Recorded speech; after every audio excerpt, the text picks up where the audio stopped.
해양경찰은 지난 9월 24일 언론 브리핑 이후 실종 경위를 규명하는 데 중점을 두고 단순 실족 사고, 극단적 선택 기도, 월북 등 모든 가능성을 열어두고 수사를 진행하여 왔습니다.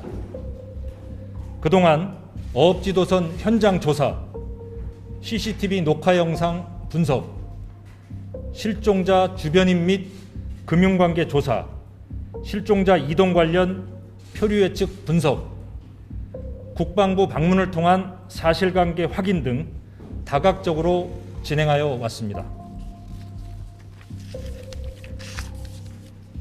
우선 어제 해양경찰 수사관들이 국방부를 방문하여 확인한 사항을 말씀드리겠습니다.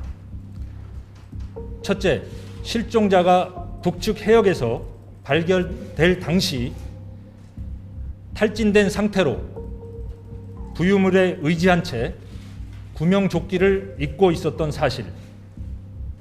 둘째, 실종자만이 알 수 있는 본인의 이름, 나이, 고향 등 신상 정보를 북측에서 소상히 파악하고 있었던 점. 셋째, 실종자가 월북 의사를 표현한 정황 등을 확인하였습니다.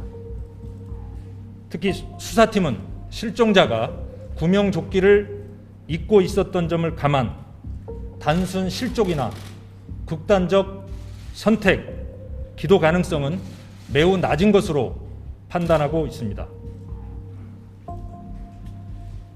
다음은 어업지도선 실황 조사와 주변 조사 등에 대한 수사 진행 사항입니다. 어업지도선 현장 조사와 동료 진술 등을 통해 선미 갑판에 남겨진 슬리퍼는 실종자의 것으로 확인이 되며 현재 국과수 유전자 감식 중에 있습니다. 선내 CCTV는 고장으로 실종 전날인 9월 20일 08시 02분까지 동영상이 저장되어 있었고 저장된 동영상 731개를 분석한 결과 실종자와 관련된 중요한 단서는 발견하지 못하였습니다. 현재 정밀 감식을 위해 CCTV 하드디스크 원본 등을 국과수에 제출하였으며 분석 결과를 기다리고 있습니다. 다음은 실종자의 북측 해역 이동과 관련한 표류 예측 분석 결과를 말씀드리겠습니다. 국립해양조사원 등 4개의 기관의 분석 결과에 따르면 실종 당시 조속, 조류 등을 고려하여 볼 때 단순 표류일 경우 소연평도를 중심으로 반시계 방향으로 돌면서 남서쪽으로 표류하는 것으로 나타났으며 이러한 표류 예측 결과와 실종자가 실제 발견된 위치와는 상당한 거리 차이가 있었습니다. 따라서 인위적인 노력 없이 실제 발견 위치까지 표류하는 것은 한계가 있다는 것을 확인할 수 있었습니다.